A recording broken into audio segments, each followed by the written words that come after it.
Well, it's exactly 3 minutes past 8 a.m. It is the 19th of September 2022. Welcome, this is Kirk in the morning. My name is Ida Muzatsi. Remember, you can always find our programs via our social media. That is Facebook Kirk TV Kenya, as well as YouTube Kirk TV Kenya, where we are coming to you live. On Twitter, use the hashtag Kirk in the morning, and we are on Twitter as Kirk TV _Kenya. You can as well send in your comments or SMS via our SMS number, that is 0111220044. Welcome once again. This is Kirk in the morning. We start with the traffic updates.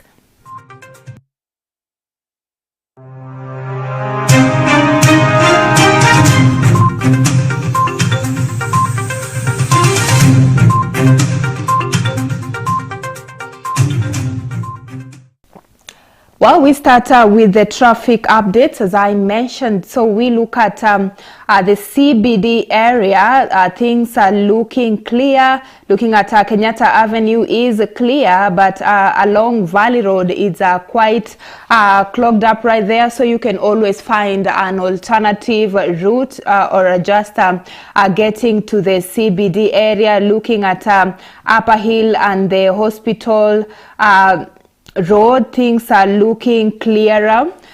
The Ngong Road, it's a little bit slow but moving, so you can always find an alternative route.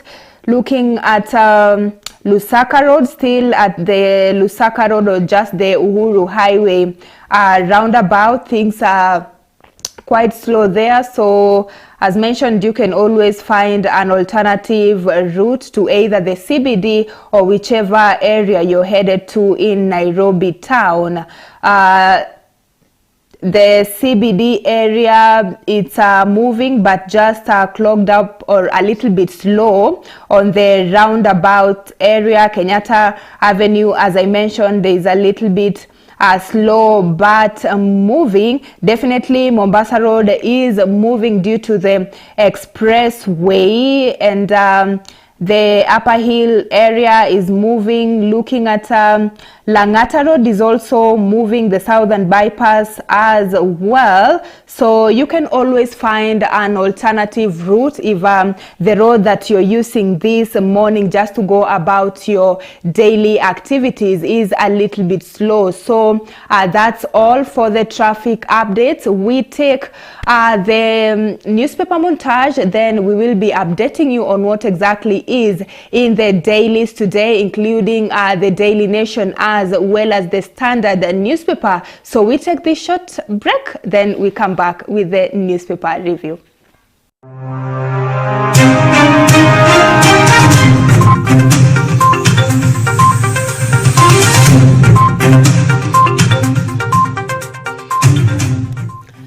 So this morning we start with the Daily Nation, and on top of the Daily Nation, right there is Gachagua is in charge. Remember, the president, that is William Samoei Ruto, is not in the country. He is currently in the UK, and that's why the Daily Nation right there is talking of Gachagua, or the deputy president Rigathi Gachagua, being in charge. That's a story that you can read for yourself on page 4 and 5 of the Daily Nation. Still on the top page of the Daily Nation is faces of that is Ndindi Nyoro, MP for Kiharu, as well as Moses Wetangula, Eden Duale, and Kipchumba Murkomen. They are talking of a probable or just a probability of by-elections looming as Ruto lines up his cabinet. That's a story that you can read on page 6 of the Daily Nation. Looking still on the top page, a story that you can find on the 10th page of the Daily Nation is an interview that the Daily Nation had with Anne Waiguru. So she's just talking of her plan to ensure that devolution works. Remember, Anne Waiguru is the chair of the Council of Governors. That is a story that you can read on page 10 of the Daily Nation.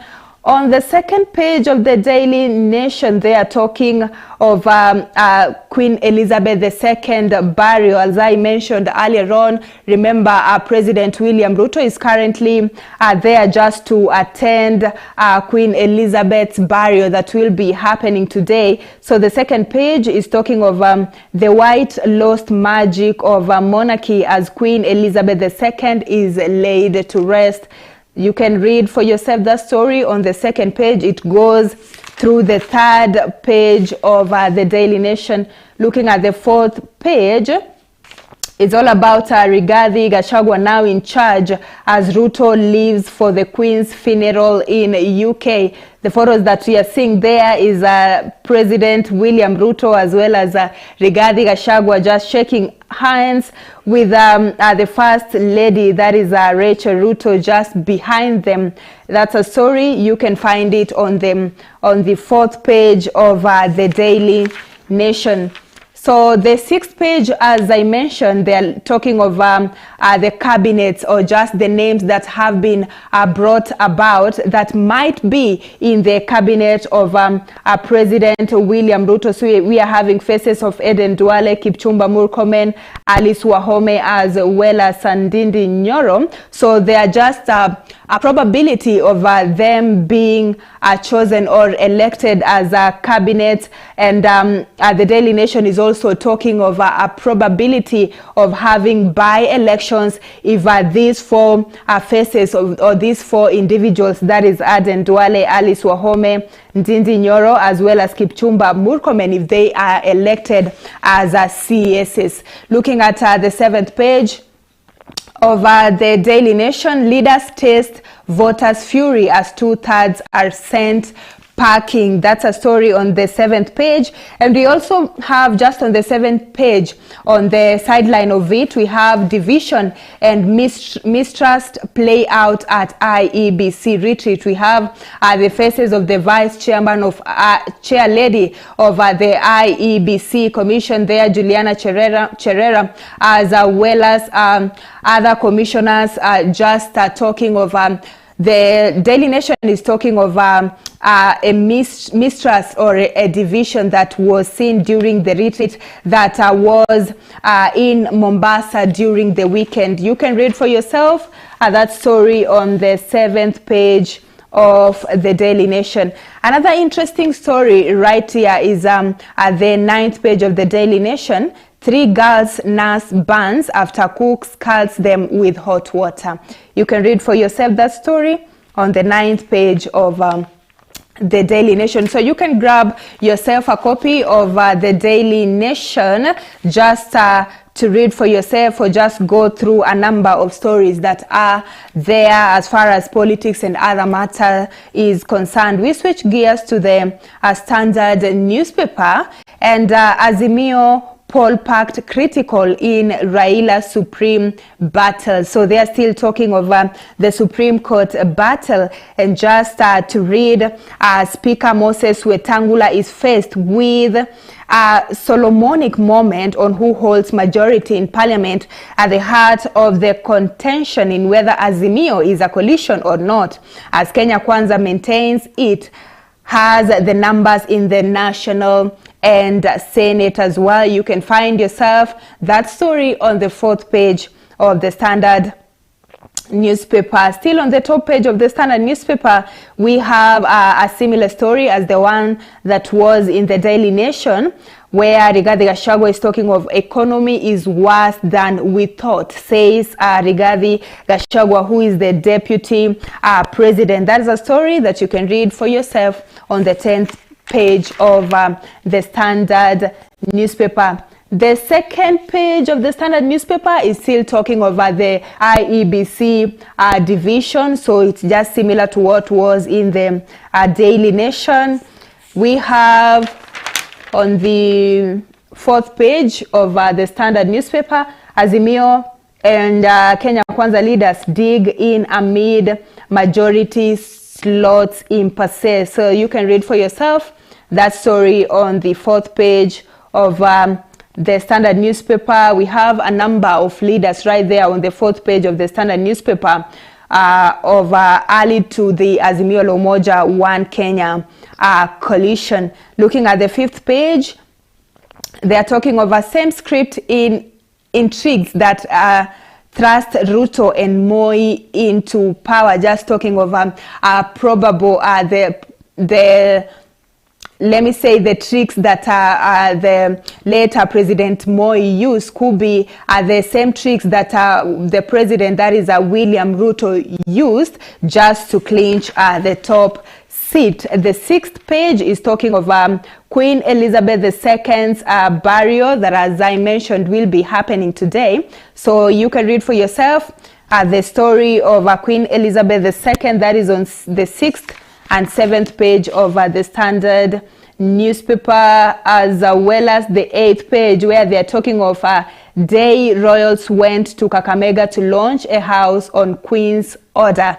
That's a story that you can read deeper, just as far as the history is concerned, even as Queen Elizabeth is being laid to rest. So another interesting story at the 10th page of the Standard newspaper, the deputy president, that is Rigathi Gachagua, is talking of a fuel subsidy would have led to government shutdown in 6 months. Those are words, just words, according to the deputy president, Rigathi Gachagua. An interesting story right there, even as the fuel prices continue to rise. So you can read for yourself probably just the reasons that the government is giving as far as the increase in fuel prices is concerned. A story that is very interesting right there at the 10th page of the daily of the Standard newspaper. And finally, the 12th page is talking of from the use of single letters vehicle plates have evolved over the years. That is as far as the vehicle's number plate is concerned. You can just read for yourself. Remember, there is a deadline that has been put by the ministry, so you can just read for yourself to understand deeper probably the history of the Kenya's number plate right there. So that's all in the Standard newspaper, as well as the Daily Nation. We take a very short break. We'll be coming back with news at this hour, just sharing over what exactly will be happening or what you will be expecting during the day as well as during the week, and what happened during the weekend. So we take this very short break. We'll be right back.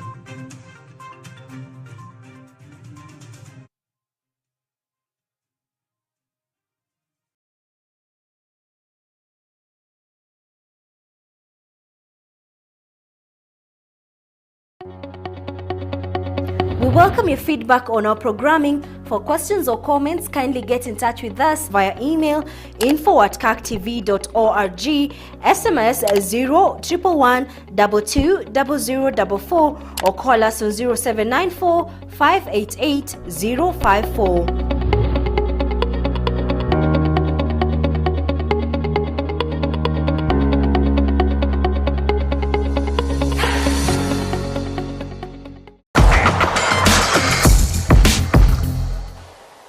Be a partner with us, willingly, motivated by God, and give generously.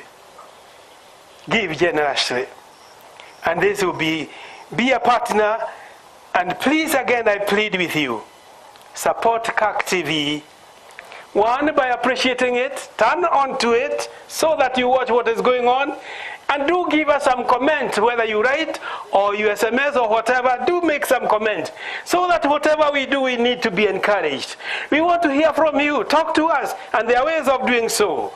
The reason why I'm saying this, it is emphasis, even by your financial support. Every contribution you give will keep us tuned on.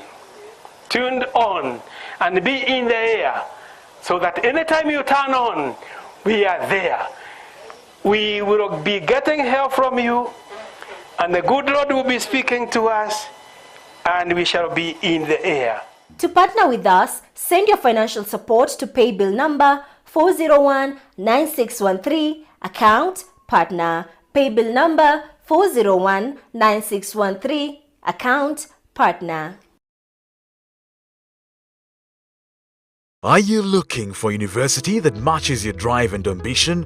Choose ZTech University. We offer market-driven programs ranging from master's, bachelor's, diploma and certificate levels in the schools of ICT, Media and Engineering, Education, Arts and Social Sciences, and the School of Business and Economics. Enroll today for September 2022 intake and enjoy a vibrant student experience, ultra-modern and well-equipped facilities, experienced faculty, and a place to pursue your dreams and ultimately change the world. ZTech University. Invent your future. The Presbyterian Teachers College Rubate is now offering training and upgrading of P1 and ECDE certificates to diploma, and hereby invites all applicants for the September 2022 intake in the following teacher education programs: Diploma in Early Childhood Teacher Education, DECTE, required grade discipline in KCSE. Upgrade of P1 certificates to diploma, upgrade of early childhood teacher education ECDE to diploma. The reporting dates are as from 12th September to 12th October 2022, with the option of part-time classes available. For more information, please contact the principal through 0701 508 503 or their office line on 0720 312 021 and 0711 185 283.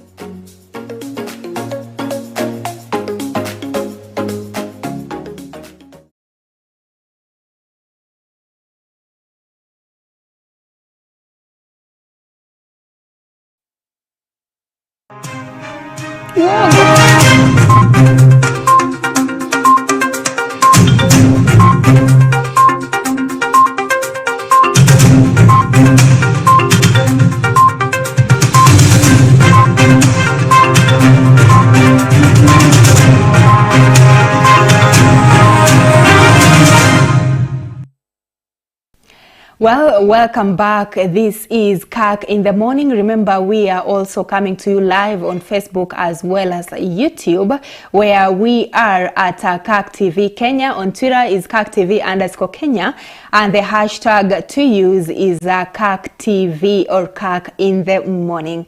Now we go straight to news at this hour, and yesterday afternoon, President William Samoei Ruto left the country for London to attend the funeral of Her Majesty Queen Elizabeth II. This is Ruto's first international trip since his inauguration. After the Queen's burial, Ruto will then proceed to New York for the 77th session of the the UN General Assembly in New York that will run for a week. This is from September 20th to September 26th. President William Ruto is traveling alongside his wife, the First Lady Mama Rachel Ruto. While the president is away, his deputy Rigathi Gachagua will steer the country's operations.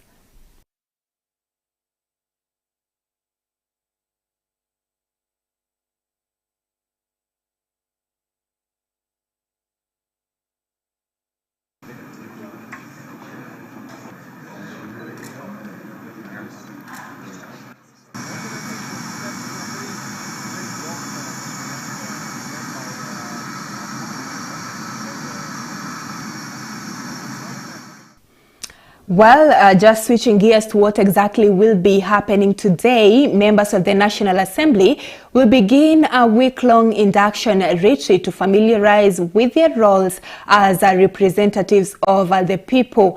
Members will be inducted on their roles, the state of the economy, diplomacy and reputation. This includes equipping the members with the rules and procedures of the House. The lawmakers will be taken through through rules and procedures of the House by a facilitator from the Directorate of Legislative and Procedural Services. MPs will also be familiarized with the rules and procedures of the House budget process and public finance, as well as formulation of laws before the workshop is concluded on Saturday. It will be a great opportunity for you to thoroughly acquaint yourselves with your mandate, parliamentary processes, and the secrets and tools that will give you a head start as in serving your electorate. I encourage you to attend all these sessions. Members of this House shall also be able to co-sponsor bills with senators and vice versa, where an unidentified member shall be in charge of steering debate on a Senate bill in this House. This, in my view, is a progressive addition to the procedures of the House. Now to news as far as the drama festivals is concerned.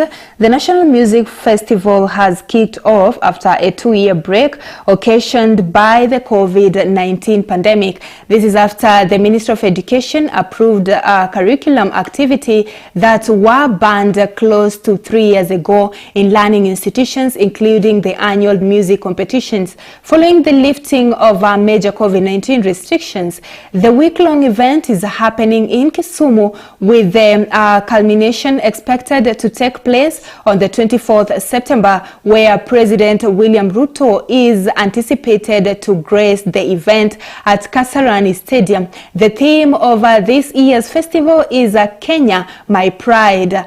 The festival that kicked off on Saturday has brought together more than 70,000 participants.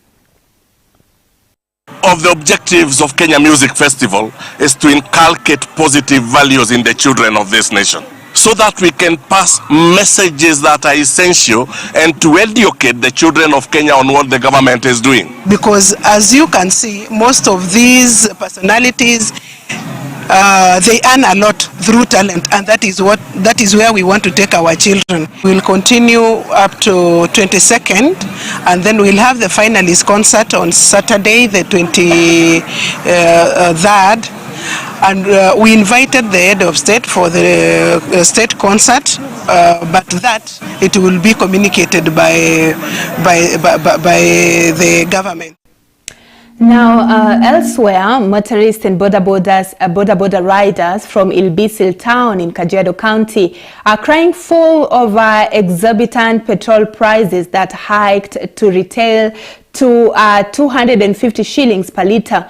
For the last 2 days since the government withdrew the fuel subsidy, most of the petrol stations along the busy Namanga Road have run out of stock. Residents are now faulting the government for allowing the prices of fuel to skyrocket in a time when Kenyans are grappling with economic hardship, asking President William Ruto to intervene. Unaona hii jam na hao watu wanatutegemea tupeleke porini, inabidi walale wote huko kwa sababu hakuna mafuta. Kwa hivyo tunaomba serikali yetu especially huyu Asla mwenzetu ambaye tumemchagua ashughulikie hii mambo. Tuko na shida mingi leo bisil ya mafuta imepanda zaidi, inabidi tulale bisil na tujui mahali ya kulala, hakuna pikipiki inaenda, hakuna magari inaenda. Kwa hivyo tunaomba mheshimiwa wetu Ruto ambaye tumekuchagua juzi, tafadhali utuangalilie. Nawaambia viongozi wetu wote atuangalie, mambo ni ngumu, kiangazi ni mbaya, tunahangaika, tunataka kubeba maunga ya ng'ombe, hatuna uwezo, pesa hakuna, tena mafuta imepanda. Yes, those are residents of Ilbisil in Kajiado County just lamenting over the fuel prices. Remember, you can as well share in or just be part of Kirk in the morning by sharing your comments as well as questions in regards to the discussion that we'll be having in a few. Remember, today we are talking about suicide prevention awareness. Remember, September generally is a mental health Health Awareness Month, and that the previous Saturday the world just marked over Suicide Prevention Day. So we are just going to look at the numbers as far as suicide is concerned, not just in Kenya, but generally worldwide, as we try to create awareness and also find solutions to suicide as far as mental health is concerned. So we take a very short break. Remember, you can share in your comments on our SMS number. That is 0111 2200 44. We take a very short break. We'll be right back.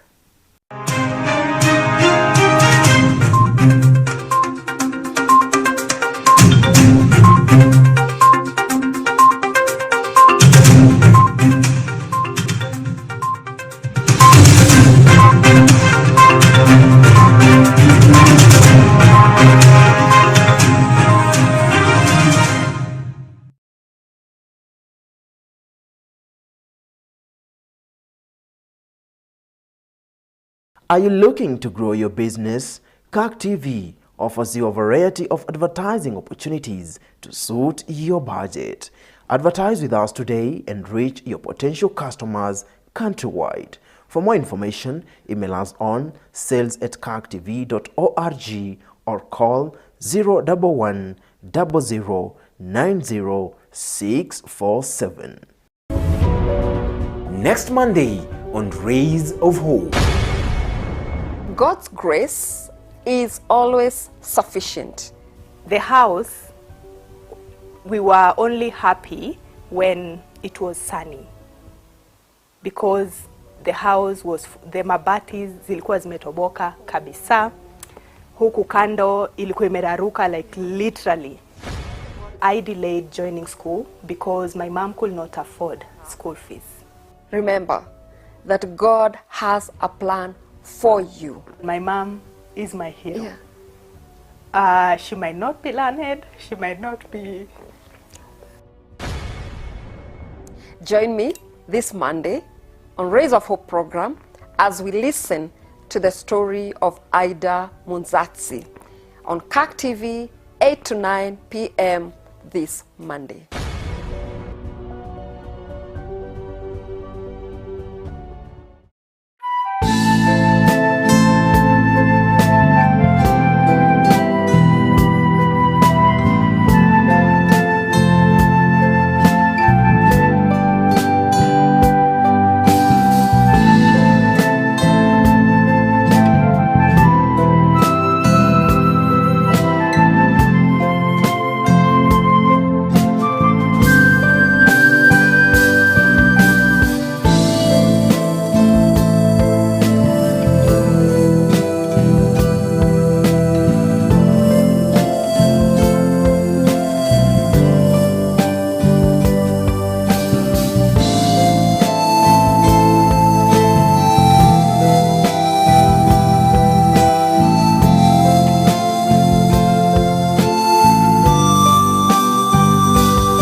Good journalism is bold, in-depth, unique, captivates, reflects, and impacts. To quench your thirst for exceptional stories that are about you, from you, and for you, Kirk TV presents itself as the hub of feature stories.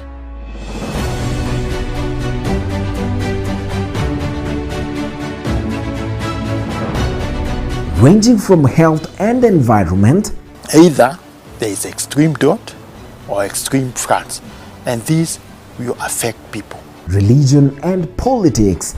And the man looked at the boy, looked at the mother, and told the boy, going forward, don't wet the bed again. There come a time when the nation is more important than an individual. Education and socio-economic issues. Nasaidika kwa sababu nikishona moja mbili nauza, napata kitu ya kulisha watoto. I have met with other tribes which I have never met before. to other stories that touch on your day-to-day life. Njaa ndio iko mingi zaidi. Tafadhali mnisaidia maji ya nyazi. Tingatinga amekanyanga kila kitu. Hatujawahi kuona mabadiliko yote kuhusiana na serikali ya kujengea sisi. Kwanza kitu naweza omba tu nishikiliwe tu pande ya masomo tu ya watoto. Kirk TV, the hub of feature stories.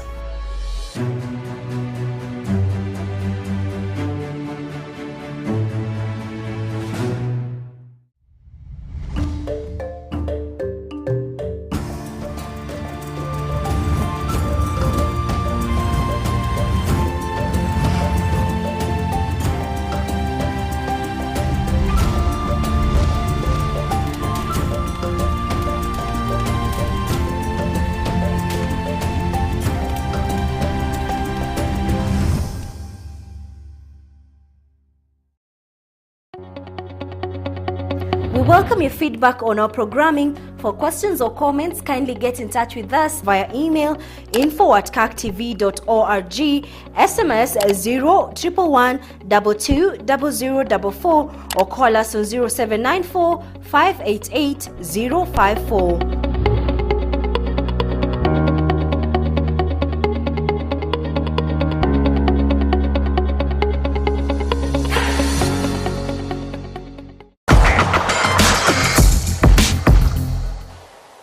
Be a partner with us, willingly, motivated by God, and give generously. Give generously. And this will be a partner, and please again I plead with you, support Kirk TV. One, by appreciating it, turn on to it so that you watch what is going on. And do give us some comment, whether you write or you SMS or whatever, do make some comment. So that whatever we do, we need to be encouraged. We want to hear from you. Talk to us. And there are ways of doing so. The reason why I'm saying this, it is emphasis, even by your financial support. Every contribution you give will keep us tuned on, and be in the air. So that anytime you turn on, we are there. We will be getting help from you, and the good Lord will be speaking to us, and we shall be in the air. To partner with us, send your financial support to pay bill number 4019613, account partner. Pay bill number 4019613, account partner.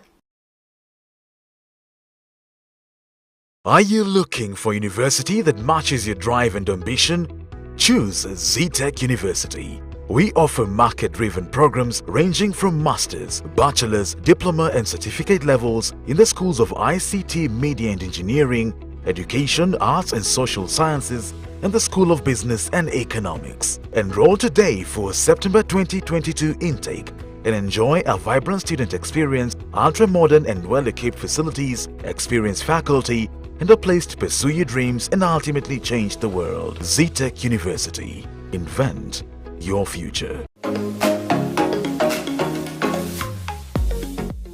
The Presbyterian Teachers College Rubate is now offering training and upgrading of P1 and ECDE certificates to diploma, and hereby invites all applicants for the September 2022 intake in the following teacher education programs: Diploma in Early Childhood Teacher Education, DECTE, required grade discipline in KCSE.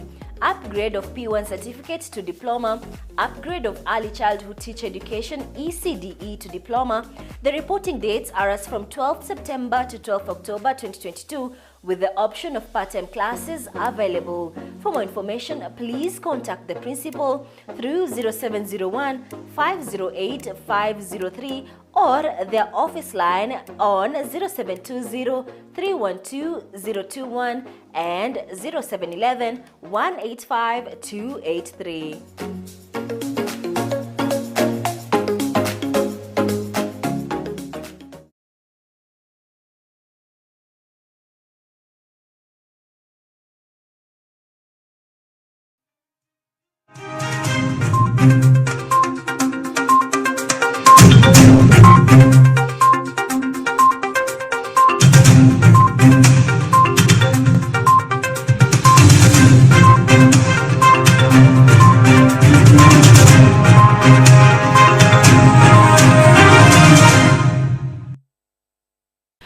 Welcome back, dear viewer. This is Kirk in the morning. As I mentioned earlier, today our topic of discussion is suicide prevention. Remember, the world marked Suicide Awareness Week. That is from 4th of September through 10th of September, which according to the World Health Organization, 10th September was a Suicide Prevention Day, just basically creating awareness of what suicide is, and most importantly, just looking at the prevention. So that's exactly what you are going to focus on this morning. Remember, you can always be part of this discussion by sending in an SMS, comment or question via our number, that is 01112244, or you can just comment on our social media on Facebook and YouTube. We are live as Kirk TV Kenya. Twitter is KirkTV_Kenya, and the hashtag to use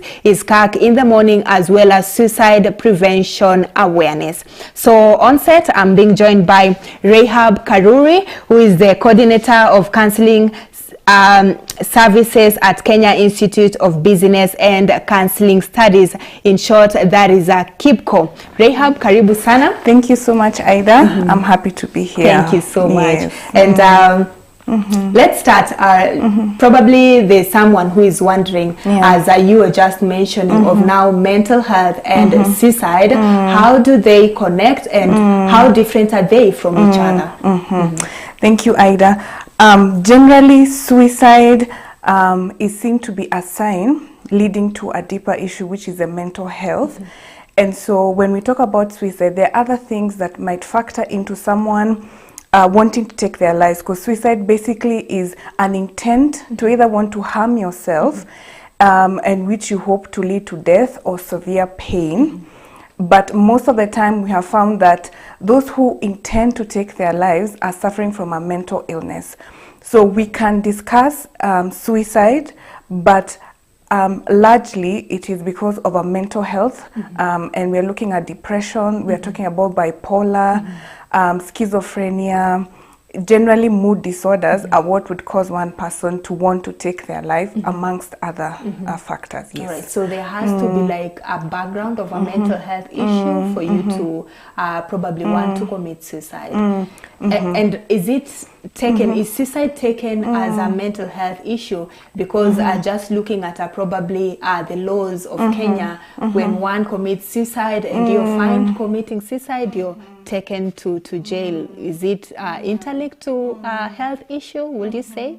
Yes, it is. And actually, I'm very happy to maybe relay this information that the government of Kenya, the previous government of Kenya under the mental health, they instituted a task force on the mental health, and one of the things that this task force recommended was decriminalization of suicide, because what happens is there's a lot of stigma around suicide, and we're not able to help people who have either want to commit suicide or have attempted, you know. So even when it's there, you find like it's been covered up. Yes.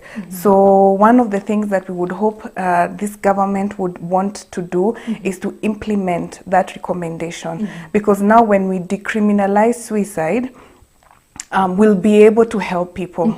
And you also find that in Kenya, we don't have a lot of information as such, and even low-income countries, not just Kenya, low-income and middle-income countries, we're not able to address the issue of suicide because of the stigma around it, the fear, and then the criminalization. So you find that, yes, this person took their lives, but it's most likely to be recorded as homicide, you know, or murder, or unclear circumstances. The weapon or how they did it is likely not to be factored in. And so we need for that space to be open, and we need for suicide to be actually seen as a mental illness. The same way we are able to we were able as a society to come to a place where we recognize alcoholism as an illness. You know, there's a time we thought that alcoholics, you want to. So the same way we were able to recognize alcoholism as an illness, and the government and the stakeholders came behind it, is the same thing we need to do with suicide and suicidality. We need to realize it as an illness, that this person is emotionally overwhelmed.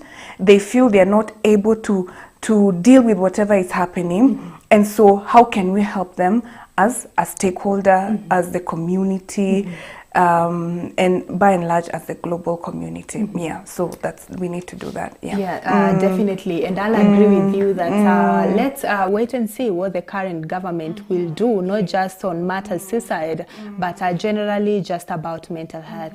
And you've mentioned of very key factors, that is, let me just talk of stigma and discrimination, as well as a country, we still do not have numbers well, because as you put it, we are not being told clearly that probably this person committed suicide, so the numbers are not as clear, but I'm sure probably just with the World Health Organization, as well as the Mental Health Committee and the policy, what would you say are the numbers? I know that Kenya was ranked 4th, I think, in Africa as far as mental health is concerned. So how do the numbers look like over that is suicide? Yes, and Ida, that is very concerning.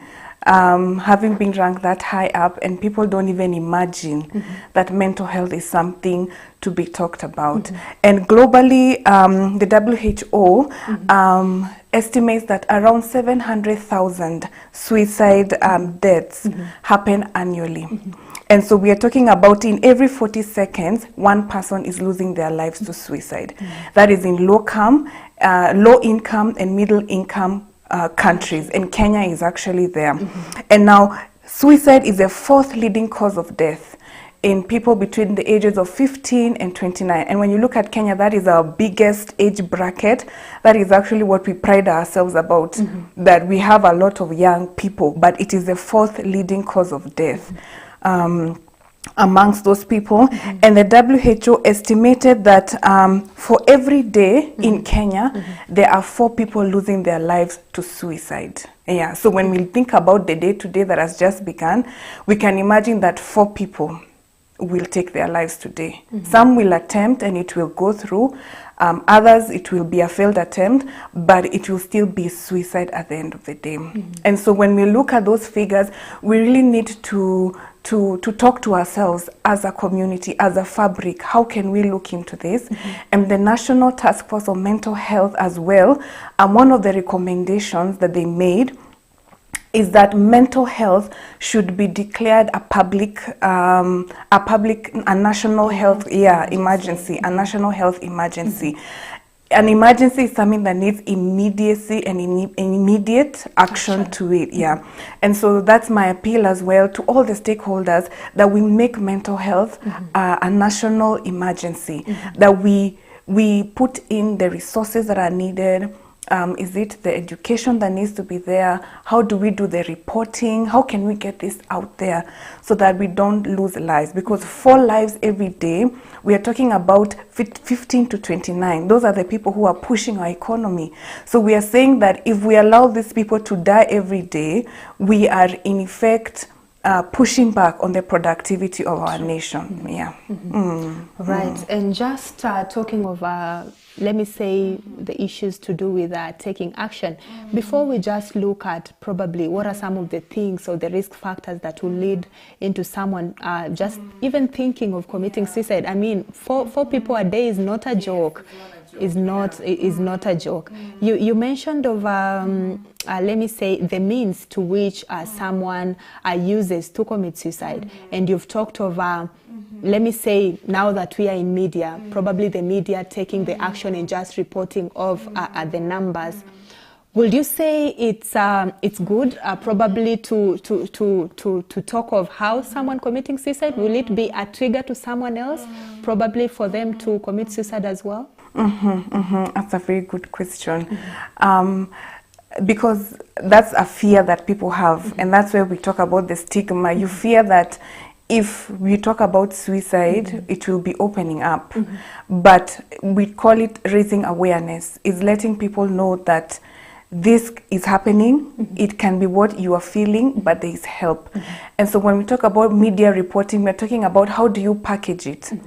You know, we're not saying that you package it in an alarmist kind of way, but it's like you want to pass information that young people are taking their lives because they're feeling emotionally overwhelmed or because they have various mental illnesses, but there is help. And that's where we talk about the other stakeholders coming in. So we have like the hotlines that you can call free. There are counselors, like now, for example, in KIPCO, we have an array of counselors. And so now the media reporting, really, we're talking about the packaging of it, because the main ways that people take their lives is either hanging themselves, there's use of pesticides, and then now in more advanced countries, there are those who, they use a gun to shoot themselves. And these are things that are within the community. But once you raise that awareness, you begin a conversation. And I've come to understand and to even see that every time there is need for change, you begin it with a conversation. Yes, so we're beginning a conversation on mental health awareness with a focus on suicide. And then now that conversation trickles down to the families. And now people feel, I can talk about it. And now when you talk about it, you're able to be helped. And now we lessen one person, yes, or even all, if we're able to, Great. And definitely that's what we hope for the future, even as we continue creating awareness. Now let's look at the risk factors. What would you say are some of the main causes that will lead now someone to not only just trying to commit suicide, but even the thought of them wanting to commit suicide? Thank you, Ida. Like I mentioned earlier, suicide is not in a vacuum. It does not happen in a vacuum. Very rarely will someone just wake up and feel like they want to take their lives.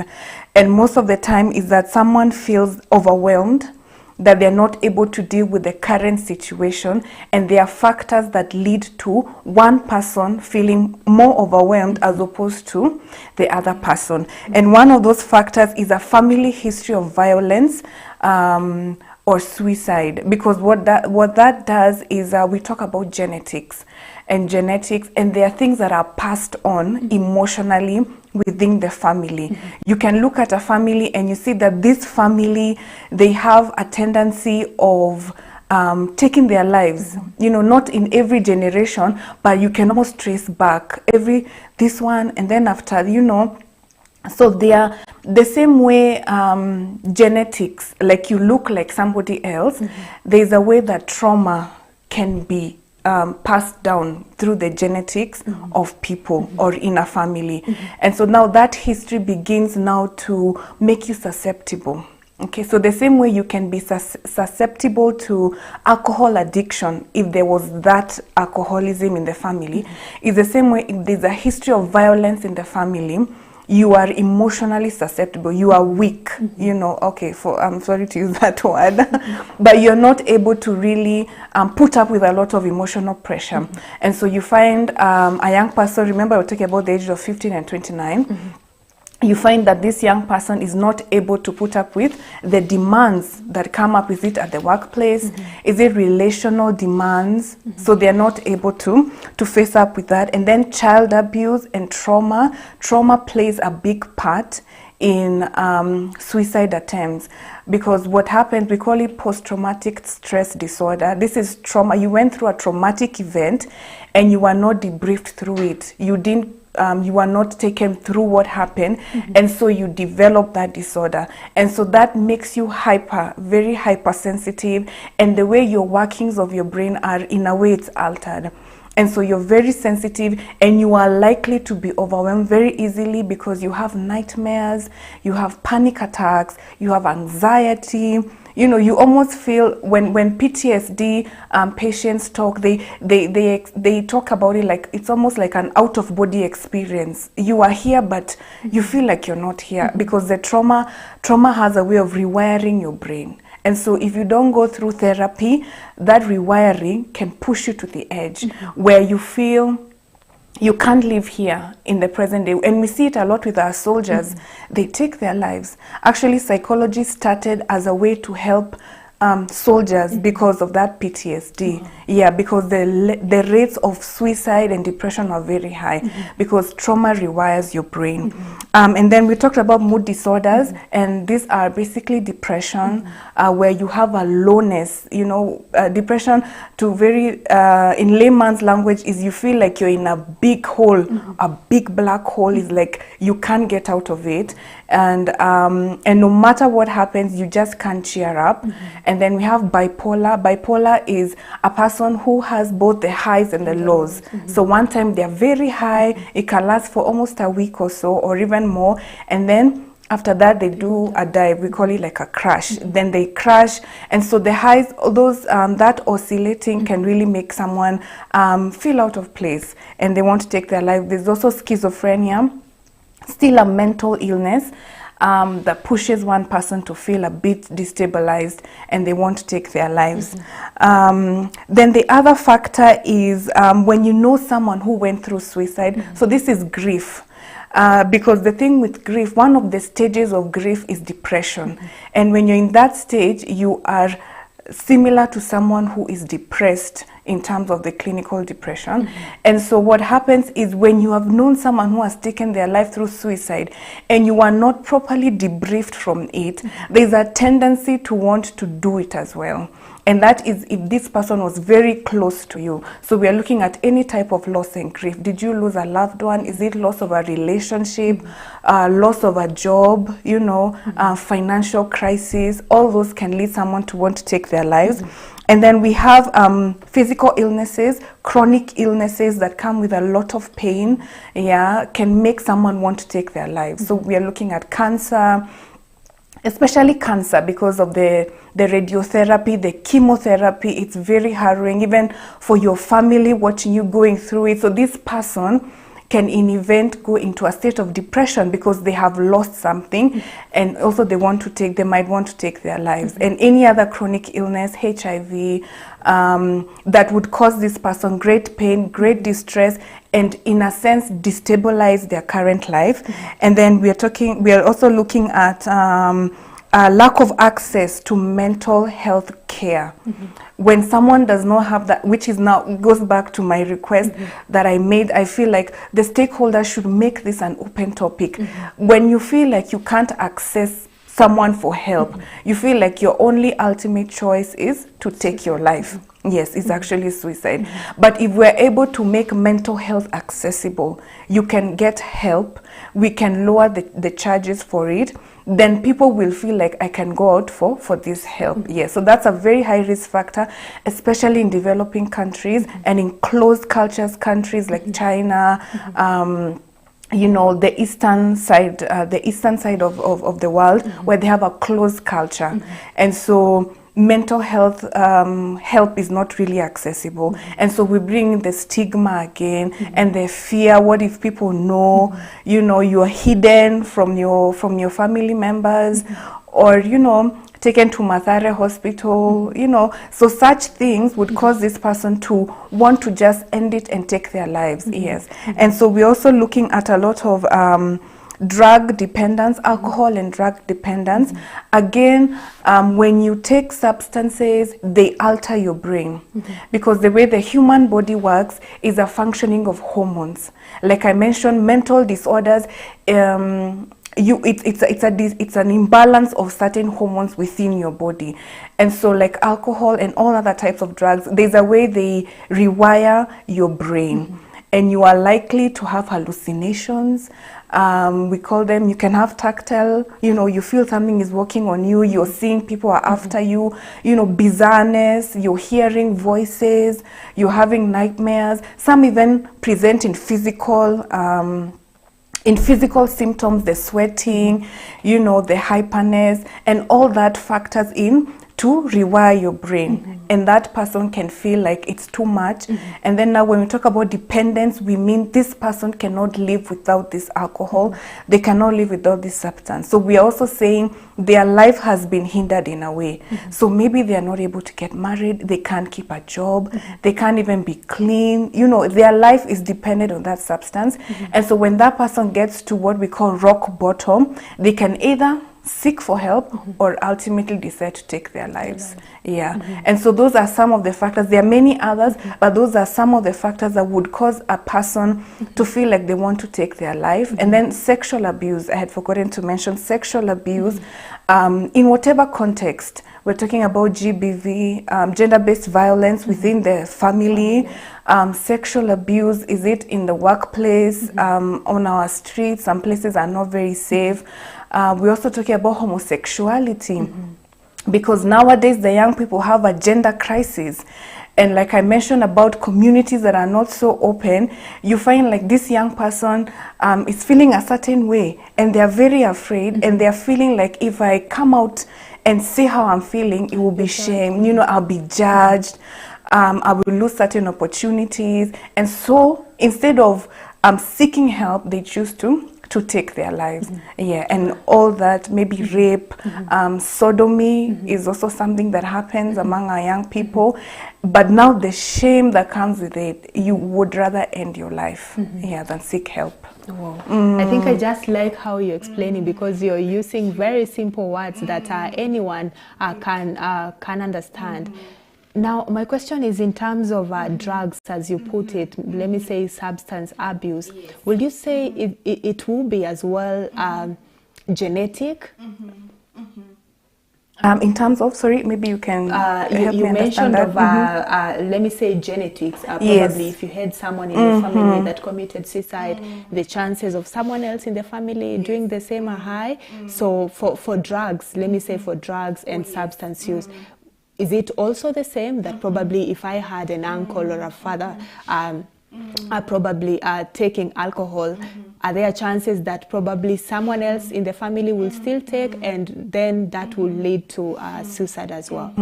Yes, you're very right, because the same thing, the same pattern, the same way trauma can be embedded in our genes and is passed on to children. There's the patterns that happen within a family that we call it the social learning. The children learn through social learning. They grew up seeing a certain thing.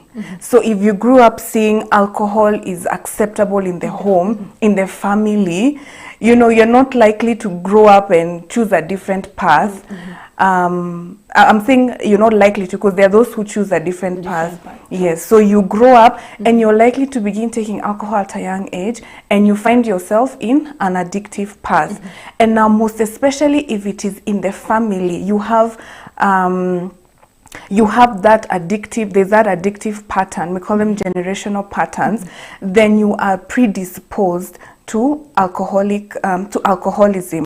So we see your tolerance, they are very low. And so what we mean is that there's someone who, because they don't have that genetic predisposition, they can take alcohol and they don't get drunk very easily. But there's somebody who will take 1 or 2 bottles and they're just drunk, they can't control themselves, or they take a while, but the day they will drink, they almost drink kabisa, it's like they want to kill themselves.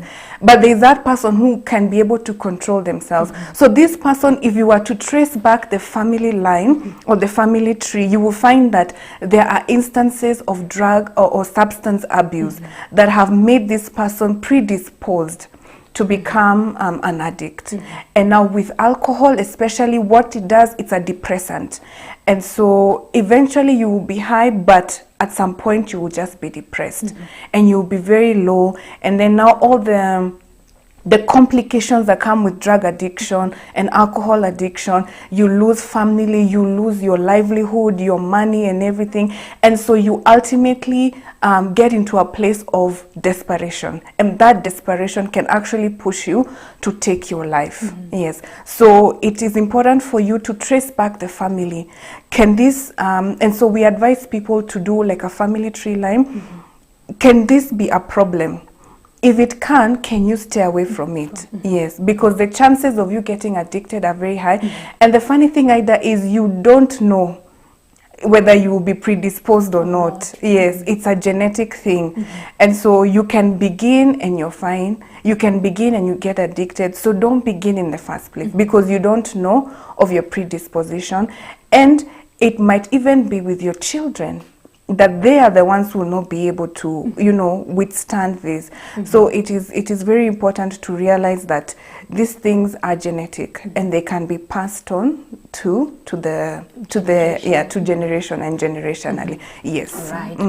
Thank you so much for that. Remember, we are looking at a suicide prevention awareness, and the world marked a suicide prevention week. That is from 4th of September to 10th of September, and definitely the final day climaxing to a suicide prevention day, that is 10th of September. Remember, this is a week that has been set aside by the World Health Organization just to create awareness and definitely prevent the cases of suicide, not just in the country but worldwide as well.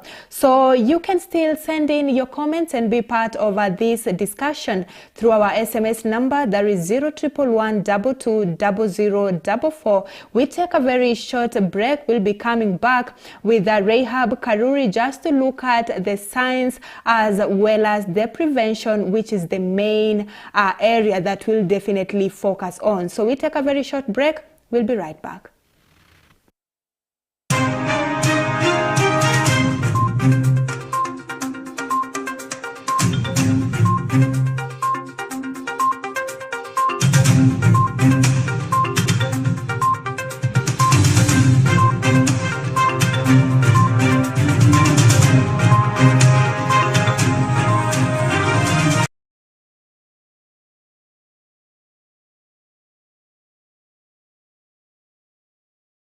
Are you looking to grow your business? Kirk TV offers you a variety of advertising opportunities to suit your budget. Advertise with us today and reach your potential customers countrywide. For more information, email us on sales@kirktv.org or call 011 00 90647. Next Monday on Rays of Hope. God's grace is always sufficient.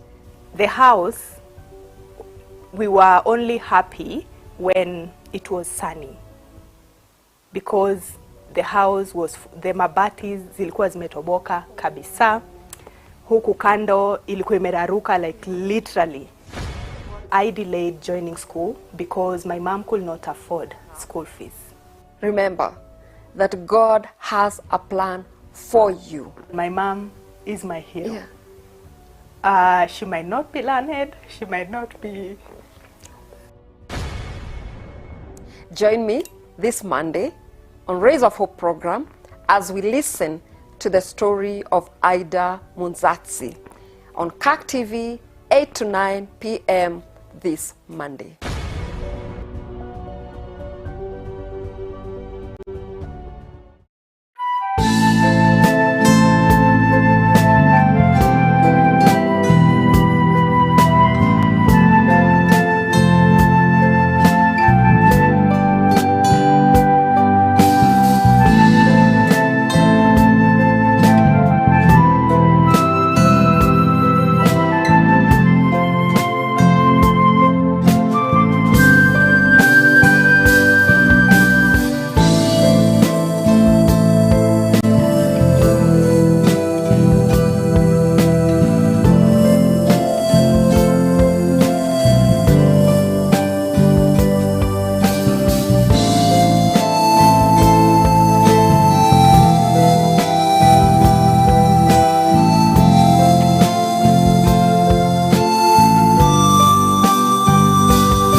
Thank you so much for keeping it Kirk TV. This morning we are looking at suicide prevention awareness, even as the world just continues marking and creating awareness about mental health issues. So just to read a few of your comments, Gideon Kips, thank you so much for watching. Josie says, thanks for having this conversation.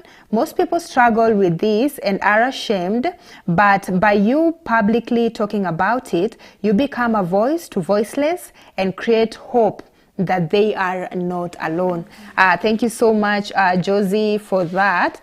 And Rahab, to you now, you talked of, let me say, just some of the risk factors. And from your conversation, what I got is that someone cannot just wake up in a day and have, or just wake up and decide that today I want to take my own life.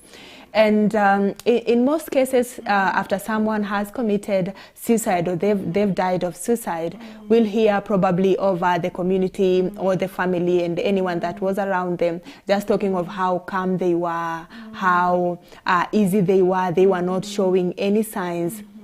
Maybe we have those signs that someone will see either physically, and we have those that will just decide to be calm and quiet. Let me just say probably a depression or something.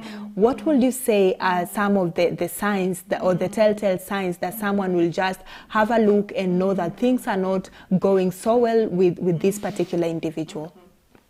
Thank you, Ida. Like we have been discussing, suicide is a symptom in itself, and it's a symptom of an underlying issue. Like we've talked about, could be trauma, a mental illness, or a crisis that has happened, a genetic factor. But by and large, suicide is always is a conversation in the mind of the patient. Allow me to use the word patient. For purposes of this discussion, it's always in the mind of the patient. It does not begin, the day this person takes their life is not the day that conversation began. It begins a long time, especially those who have depression. It could be a very ongoing conversation. And when we talk about suicidal ideation, there is active suicidal ideation and there is a passive suicidal ideation. So the passive suicidal ideation is whereby this person you just wish you were dead. You wish you would not wake up, you have feelings of lethargy, you just wish you would disappear, but you're not doing anything about it. So they could just be, humping around like, okay, I wish I can just die, or I wish this life, it's a passive statement they've made, but it's something that you should pick up on as a caregiver or like someone who is there. And then we have the active suicide ideation, where this person has a plan. This is how I will do it. And then they even have a means. Will I use a weapon, like I mentioned, a gun? Will you use a rope to hang yourself? Will you use pesticides? Because those are the three main. And then now we have like the ones who would want no pain. They use the G-core, you light it and then you just sleep overnight. So that's an active suicidal ideation. But the passivity can grow into the activeness. And what differentiates is one personality. We generally have people who we call phlegmatics, melancholics, like they overthink things. So they are likely to take time. They are likely to be hesitant, fearful. They're thinking, how will this affect my family? How will this, so they take their time, kind of like to put their things in order. And then we have like now the cholerics and the sanguines who are impulsive, and so they can work on it very fast. But what we're saying is that the passivity can grow into them activeness of carrying out this suicidal threat. And I know largely in our culture, let's talk about Kenya, people are told akita kujua watajiue. I know you've heard that. Acha ajue tuone venye atafanya. By the way, exactly, yeah. Watu wa kujua hawasemangi. If really you wanted to take your life, you would have done it. Now, people are very different. Yeah, they're the quieter ones, the introverts who want to introspect. Now, those are the ones you mentioned, like, they're very quiet. They would likely not say what is going on inside them. And those are the most dangerous because they always catch people out of, you know, they're surprised, like you mentioned. People always say, "Kai, we didn't see it coming. Na alikuwa tu sawa," you know. But then there are those, the extroverts, they talk a lot. And so people are likely to take them very lightly. You know, na by the way, ujue siku moja mtaamka mnikose. You know, you might take it, especially if it's a talkative child or a talkative person, the family is likely to assume they're looking for attention. Have you heard that? Yeah, you're seeking attention, you're acting out, or, you know, but by and large, what we are failing to realize and to hear as a society is the cry for help. So in the caring profession, we believe that every attempt to communicate suicide thoughts and suicidality is a cry for help. This person is generally just asking for help because no one would want to take their lives. And that's why sometimes it takes so long, because either it's a harrowing thing, you know, like you actually want to kill yourself. And it does something to you. You know, the same way when people murder, they take lives, it does something to the person who takes that life. So now we're talking about you're taking it now on yourself. You know, you're deflecting it onto yourself. And so this person is at a scary position. They are really not okay. And so every communication for wanting to take your life, we say it is a cry for help. This person is seeking for your attention, not in a negative way, but in a positive way. So pay attention. Is it the passive talks or the active talks?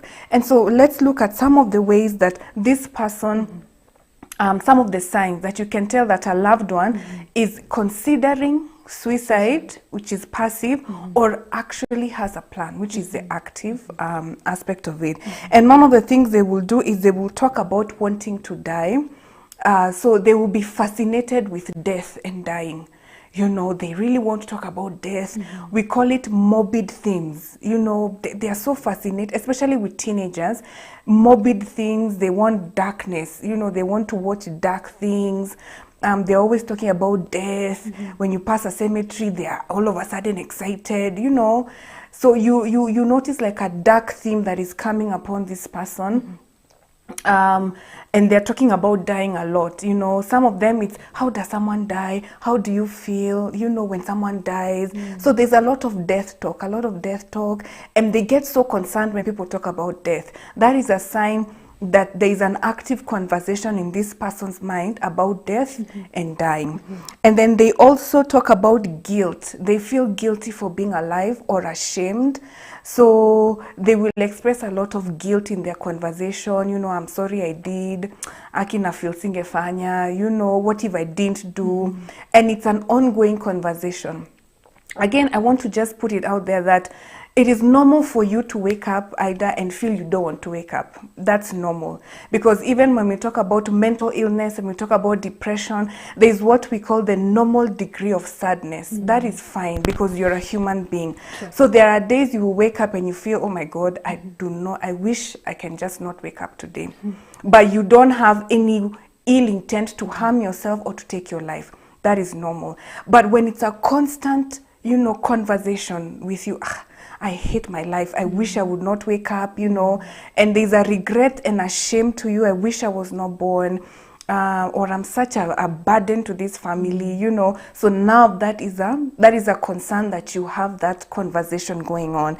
And then they also talk about being a burden to other people, especially those who it has become like a family thing, you know, like now there are people in the family system when they're not okay, it's like the family, because of the enmeshment of the family is very enmeshed, they tend to carry that person and carry their burden. And so this person, they feel like, I'm a burden to my family, you know. They're probably into drugs, they're probably using substances, because when you're depressed, you look for substances to lift up your mood, but it turns, you know, makes things worse. And so this person can be talking about being a burden to people and be saying, I'm so sorry. So they're constantly apologizing. They don't want people to know what's happening with them. When they're in trouble, you know, they want to fix it by themselves, you know, so they almost carry it upon themselves like, they should not be here. It is a mistake. And we see this a lot with teenagers. especially those going through teen depression or when families are separating. You know, teenagers tend to feel like they are burdened, you know, kila time you're the topic of discussion. And so this person feels, I wish I can just disappear. Yeah, I was not part of this family. And so they come up with a plan to actualize that desire that they feel. Then the other thing is the feelings of this person. They will have a sense of emptiness, you know, like there's this deep, deep emptiness that cannot be filled, which is also a sign of depression. Remember, I said that suicide cannot be dealt with in a vacuum. It is more often than not a symptom to a mental illness. Yeah. So feelings of emptiness, feeling of hopelessness, also signs of depression, where this person cannot see beyond today. And that's one of the things that we talk about when you talk about someone who is suicidal, someone who is depressed. They can't see beyond today. It's like in their mind there is no other option than death.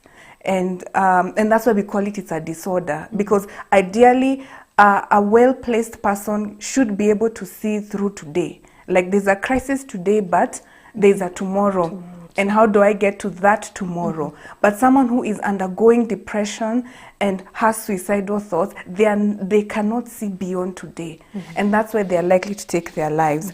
They also feel trapped. You know, they're feeling trapped in these feelings of nothingness. They're feeling like they have no way out.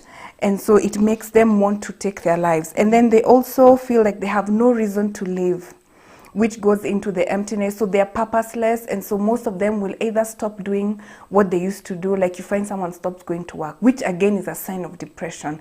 Because when someone is depressed, they find purposeless in everything. Nothing makes sense, nothing is worth doing, and so they are likely to feel like they have no reason to live, no one to live for. Remember, they feel like they're a burden.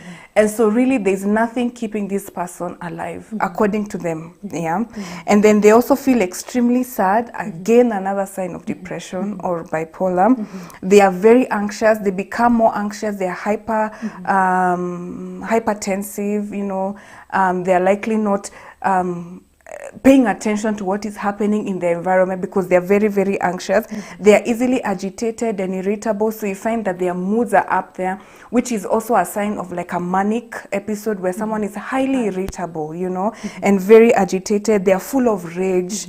They are angry, and then they also feel unbearable emotional or physical pain. And that's where you find like people who have depression would cut themselves or some form of self-harm because they are feeling unbearable emotional pain. And so they feel that this emotional pain can only be medicated through physical pain. And so they end up cutting themselves. Some will burn themselves. Some will bang their heads against a wall, you know, just to help them feel better. And then some of them, they feel the physical signs, and so we call them psychosomatic symptoms, where what is happening in your brain manifests in your body, but you are not sick, you know. So you can have a headache, a very excruciating headache, but when you go to the medic, they can't prescribe you any medication because it is a psychological thing, you know, it's a psychosomatic. So your psychological state has caused for this manifestation, but really there is no medication. So what doctors actually do, they give clients what we call placebos. It can even be like dawa ya mtoto, you know, because they are seeing it's a mental thing. So you're given, you imagine it has done something, but it has not. Yes.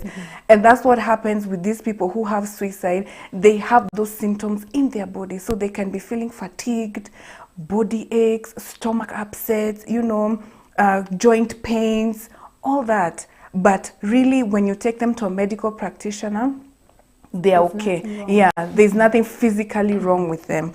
And then finally, we have the change of behavior. And so you begin to realize your loved one making a plan or researching on how to die. So they want to find out, ati ule nani alikufa aje? So when someone dies, where do they go to? Or does someone feel pain when they die?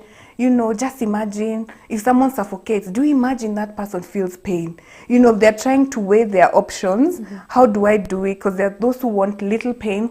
There are those who want a lot of pain when they're dying. And those are the ones we are really concerned about, because it means they have gone to their full length. And if they're not helped, they're not likely to turn back. So they have an active plan that they are making. They're researching ways to die. You find that your loved one is withdrawing from friends and family, and most especially someone who was talkative, all of a sudden they've withdrawn, you know. And even those who are quiet, they're those friends that they have.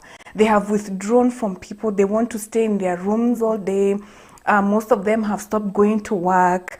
They're not showering, they're not eating. You know, there's just a sense of darkness and a gloomness that has come upon them. You should be concerned as a loved one. Yeah. Right. Yeah. And I think those are very key signs, but unfortunately, we who are usually around, or just the community and family, unfortunately, those are just some of the signs that we ignore. And thank you so much, Rahab, for sharing. I'm sure people are now more aware. People are now understand these signs, and probably they'll pay more attention to that. And just a comment from Margaret. She says, very informative topic on suicide awareness. Good job. And she says she's following from Kiambu. And a question right here.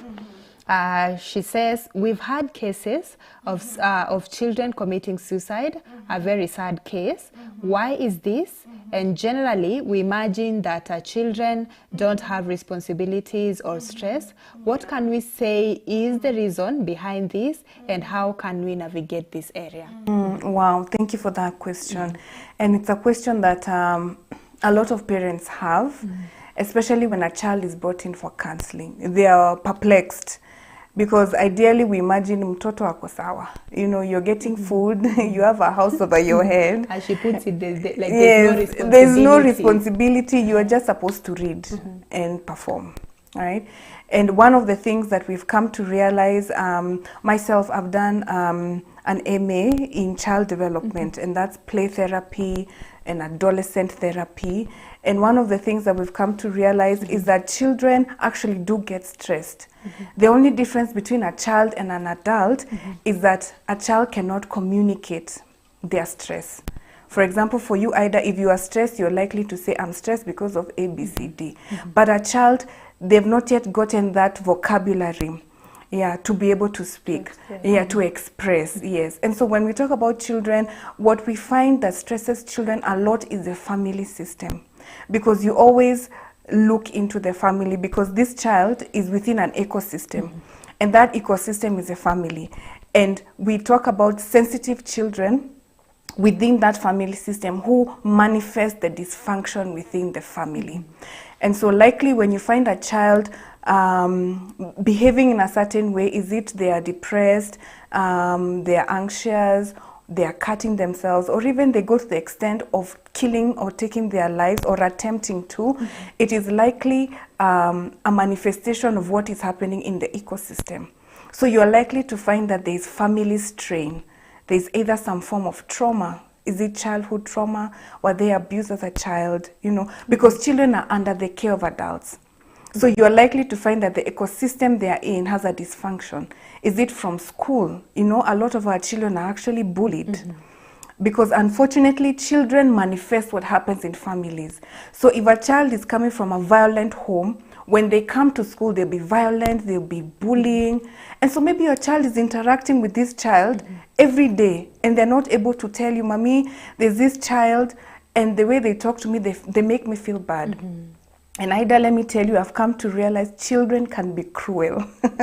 They can be cruel, but a lot of it comes from what they hear at home. Background. Yes, they hear, you know, when you go back into history, when we talk about racial discrimination, is what they hear at home they bring. So you're likely to find that this child is an ecosystem that is highly influencing them. Yes, so school, is it a dysfunction in the school, the play area that they have? Is it at home? And then when we talk about high school, there's what we have come to realize that there's a lot of exposure to this generation. So there's so much that they know, so much that they have to keep up with. And then again, the children from the different families, in a sense, can influence your child.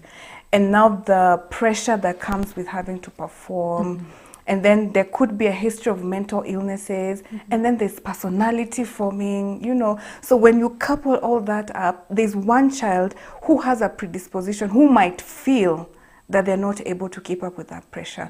Again, social learning, you know, how have we helped our children to deal with pressure? How have we helped them to deal with the changing phases in life? Have we helped them to build their self-esteem, your self-worth, that someone won't tear you down when you go to school? So we're talking about validation. Do you validate your child? Do you let them know you love them? You're proud about them, you know? And then also ability. If your child is an A student material, you deal with them like that. If your child is a C, you deal with them within that ability, you know? So it also calls for a lot of knowledge on the part of the parents, because children are under the care, they're always under the care of somebody. Do you need to look for a different school? You know, because really we cannot compare life to school, you know, because children are wired differently. There's one child who will go through this system and they will thrive. There's another one, this is not what they need. But if you take them to a different place, they will still thrive. Yeah. So when we talk about adolescents and children, really we always go back to the ecosystems that they're coming from. And that's largely the family and then the school. Yeah, and then the government, largely. Being at the top. Yes, yeah. All right, thank you for that. Now, let's now look at prevention, which definitely is the key matter that we should just try and bring forth. As you put it, we try as much as possible to reduce the number from 4 to 3 and even to 0 as much as we can. Now, with the signs that you've mentioned, how can we tell, and how can the society now come in just to probably just bring in help to these people, and even to those families that probably have lost a loved one as a result of suicide? How can they find help, or where can we now bring in help as far as this is concerned? Thank you, Ida. And I think one thing I would like to point out is when you realize your loved one is giving things away, or they're saying goodbye, you know, there's a tendency, like they're saying goodbye, that's a sign that they might want to take their lives. So it's very important to note that out. You know, they're giving things away, they're telling you what to do in case I'm not there. That's also a subtle way that this person could be wanting to take their lives. And like I had mentioned earlier on, the Ministry of Health, sorry, not Health, in the previous government, they actually came up with a national task force on mental health. And they identified 3 levels of how to bring about this intervention, so that now suicide can no longer be a stigma, it can no longer be what it is today, but it can be a better conversation. And the first level is interventions that are universal. And when we talk about this, we are looking at reaching whole populations. And this is aimed at reducing the risk factors that we had mentioned earlier on, and is going to bring about easy access, you know, to help. And so we are looking at reducing the access to means of suicide.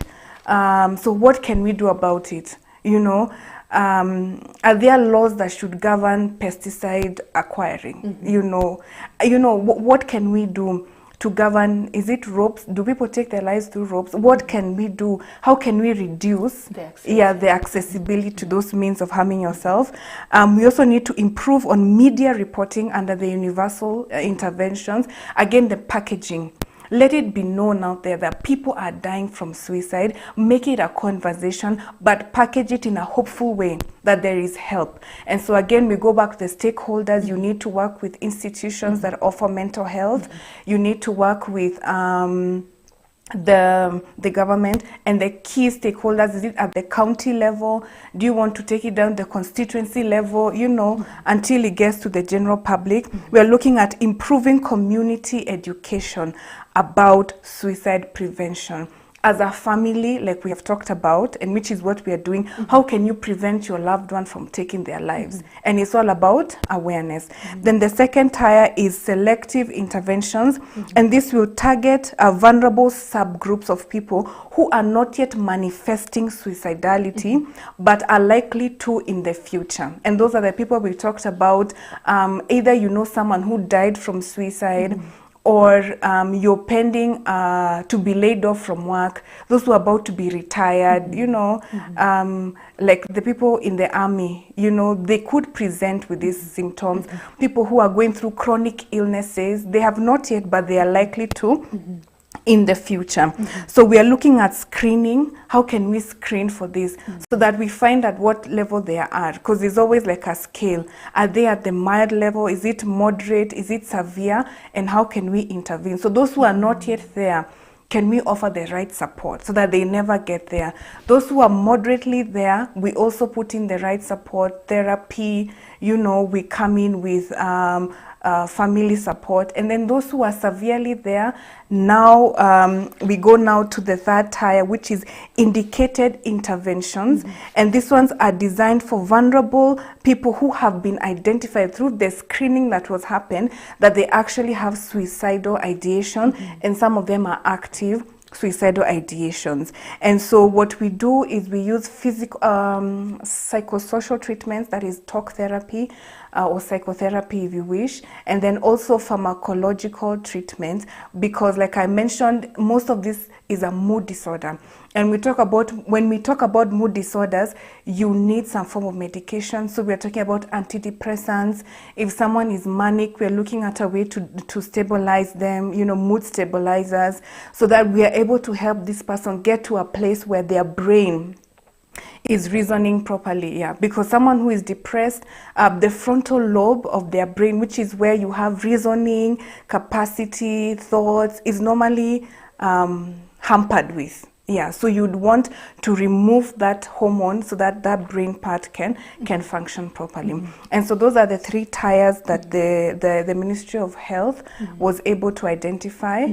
And I think it's a wonderful thing. Yeah, it is. And just looking at from everything that you're talking about, I think then suicide should just be taken as a, can I say, a health condition? Yes. So that when probably when I'm going to seek for help, it's like I'm going to seek for help as a sick person who needs to definitely feel better. And I think that's where the universal health coverage comes in. Yes, I think with the recommendation, they should have actually included let me say mental health as a whole in the universal health coverage as well. Yes, yes. Yeah, and so now let's just look at a solution now from the society's point of view. You've talked of stigma, we have discrimination. People can no longer come out and talk of how they're feeling or what exactly they are going through. You just talked of GBV as one of the risk factors. What do you think the society and the community can do just to help reduce these numbers?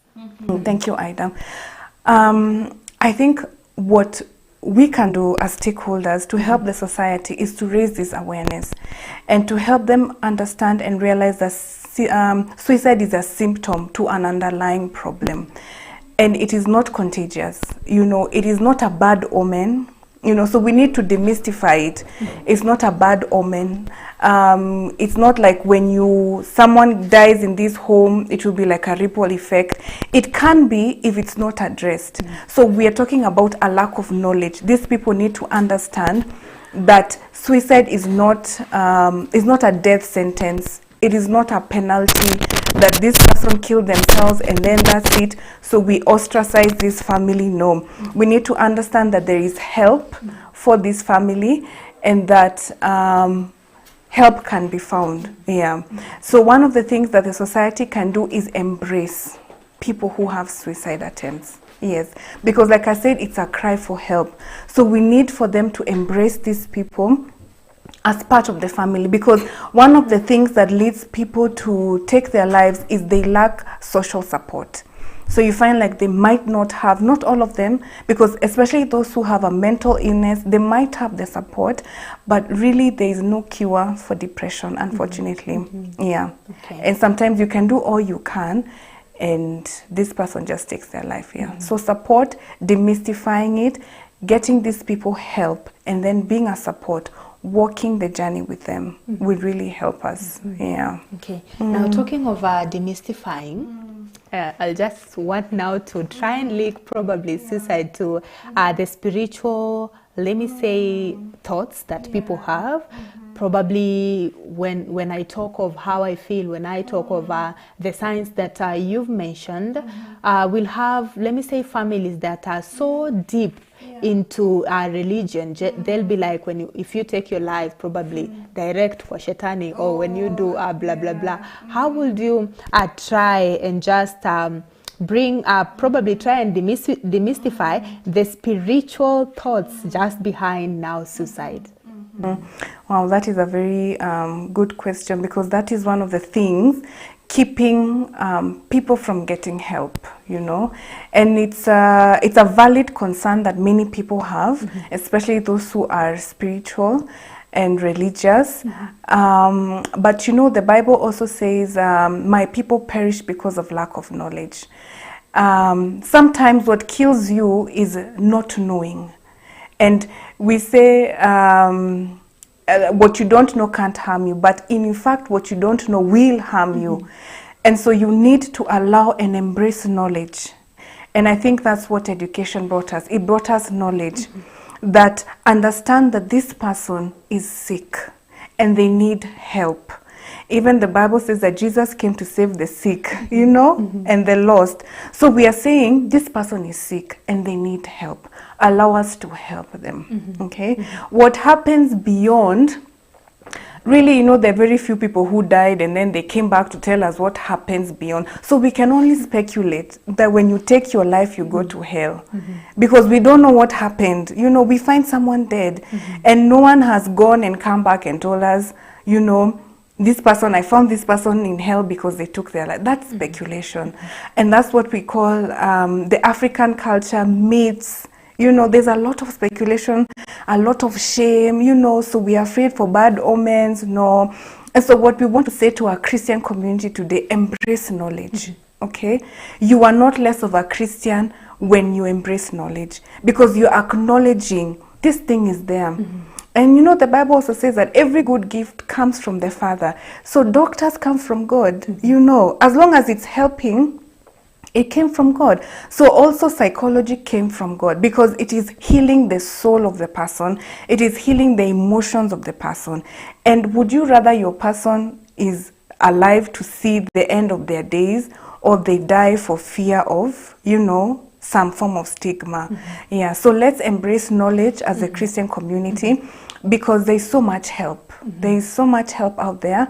But if we allow ourselves to be stuck in speculations and fear, it will really cost our families a lot. Yeah. So let's embrace knowledge. Let us speak about it. If you know someone who went through in a family, let your child talk about it. Let them share their experience. That's also part of healing, you know, where they share their experience. I'm sure it will touch another person's life. Yeah. All right. And now let us try and touch someone's life right now. We've talked of the signs, even as we wind up. You've talked of the signs, you've talked of the symptoms, and just generally about suicide prevention awareness. There could be someone at home who is having such signs. There could be, let me say, someone who has just read of the signs from their loved ones or just someone around them. What would you tell them, or just that person who is having suicidal thoughts? What will be your words to them, just looking at this camera? Ida. So first, to the person who has suicidal ideations, I would want to assure you or reassure you that what you're feeling is normal. There are people wake up some days and you feel like you don't want to go through life. But if you let that feeling fester on, you are likely to be harboring a suicidal ideation. So one of the things I would ask you is to reach out for help. Someone you trust, a loved one. If you don't have a social support, please reach out to a counselor. If you don't know of a counselor, you can come to Kenya Institute of Business and Counseling Studies. We are located in Nairobi, but I'll also be sharing our contacts later so that a counselor can walk you through that journey. Because the thing with suicidality and everything that comes with it is that you're likely not to be able to do it on your own. You need help. So if you don't have an immediate person you can reach out to, I'll be sharing our contacts later, and please feel free to reach out to us. We can have it online, a virtual, if at all you feel you're not able to come to Nairobi or Kiambu or Thika. If you're able to, we can have someone meet you at one of our campuses. To someone who has a loved one that you're suspecting might be having suicidal ideations, the first thing you can do is do not be afraid, okay? Don't be afraid. Don't walk around them in eggshells, but address it. Bring up that conversation. Actually, studies have shown when you bring up that conversation, the likelihood of this person killing themselves is lower. So engage them in a conversation. You talk about taking your life. What are you thinking, or what do you mean about it? Have you thought of how to do it? How would you want to do it? How do you imagine you will feel? What do you hope to gain, or what do you imagine will happen after you take your life? So you engage them in this conversation, and what you're doing is that you're helping them to hear themselves.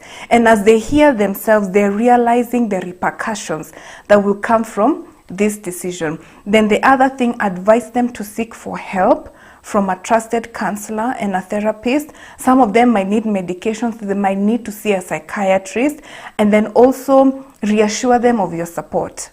Family support has shown to be one of the greatest ways that a person who has gone through suicide has overcome it. So be there as a support, walk through the journey, keep on checking up on them.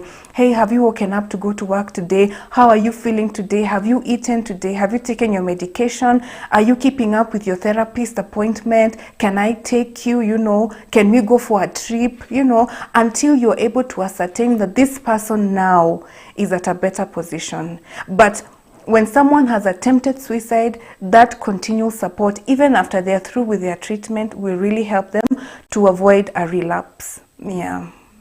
Thank you so much. And I think I'm also so enlightened. There is a sign. There is one of the signs that you mentioned of probably someone when they pass through or just around a cemetery, and them seeing maybe the grave, they get excited, or just staying in the darkness. I think that is one thing. I could have known of everything that you mentioned, but that is a sign that I wasn't aware of. And thank you so much, Rahab, for sharing. Let me just read a few of your comments right here. A very informative topic that is well presented. Keep up the good work, Rahab and Kirk TV. That is Julius from Kiambu. We also have Margaret saying today's topic on suicide prevention and awareness is an eye-opener to parents and guardians, especially now that children are at home. What a timely discussion to have. Thank you so much, Rahab. Probably I'll just give you an opportunity to share your contacts as you put it. I think it's a very good way to help and just prevent suicide. So just go ahead and share, as well as probably where they can find you just to seek help. Yeah. Thank you so much. Also, I think I should have mentioned that if someone has, if they believe in a higher power, like God, it helps for that person to be directed that way. Yeah, because maybe this person, they need a sense of living, they need a meaning. Yes. So if this person is religious or spiritual in any way, looking to a higher power has been known to help this person. Yes. So sometimes we need God to help us. Yes, sometimes. Yes. But there's also what you can do to help yourself. Yes. So we are located in 3 areas. That is Kiambu. Kiambu, we are just off the Kiambu road. It's a stage called Rowe. So on your way to Kirigiti, just before you get to the SEK church, you will find our campus there. And then in the Thika branch, we are located next to Chania Boys High School. So when just on your way to Chania Boys, you will see us before you get to Chania Boys. And then for the Nairobi campus, we are located in the southern building. This is opposite the Best Western Meridian Hotel. That's off Moi Avenue. But in case you're not able to get there, you can reach us on our phone line number. That is 0723 891 555. 0723 891 555. You can also get us on email. That is kipco13@gmail.com. and any of these avenues will be able to help you. And we're also on Facebook, that is still Kenya Institute of Business and Counseling Studies, Facebook and Twitter, and also Instagram. Yeah, so looking forward to helping more lives. All right. Thank you so much. Thank you. Rahab. Thank you for sharing, and thank you for just helping us in creating awareness before definitely September comes to an end. We had to help just create awareness, as we put in the media, is one of the tools that probably can be used just to reduce these numbers, as you put it. So thank you so much. All right, that was Rahab Karuri from or a coordinator of counseling services at Kenya Institute of Business and Counseling Studies, that is KIBCO. And I'll just use one of the phrases that many use as they create awareness about mental health. It is said that it is okay not to be okay. So that is something that you should embrace, and as Rahab put it, try as much as possible to just go and seek help if you're having any of the signs that she mentioned.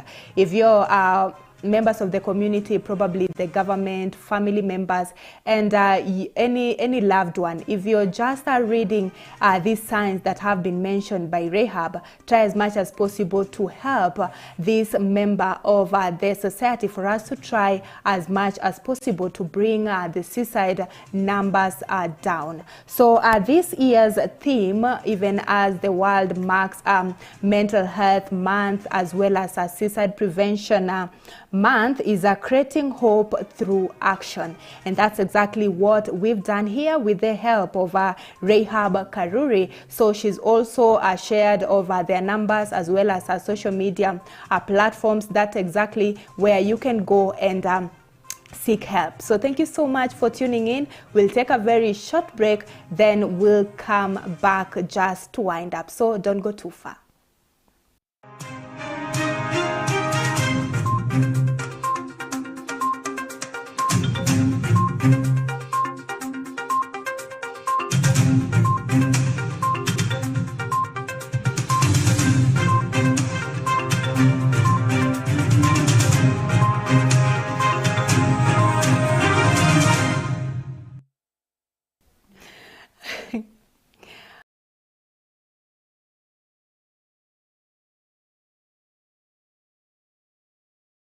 Are you looking to grow your business? Kirk TV offers you a variety of advertising opportunities to suit your budget.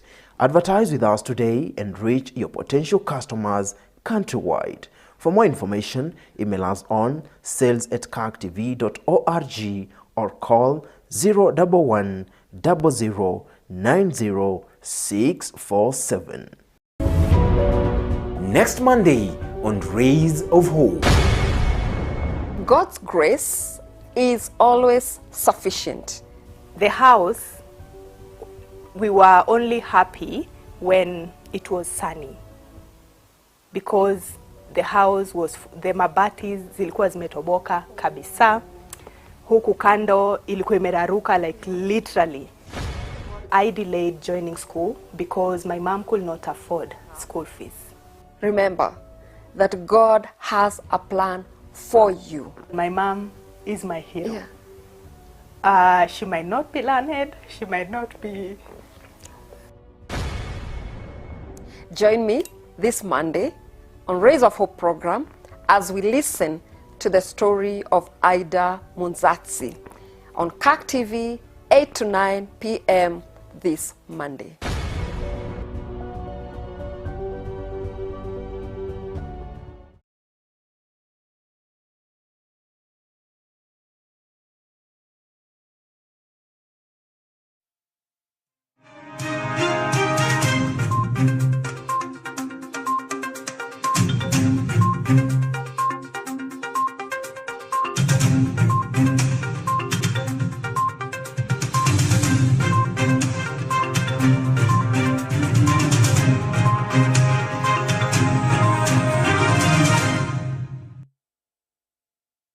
so much for keeping it Kirk TV. Remember, before we went for a break, we were just looking at a suicide prevention awareness.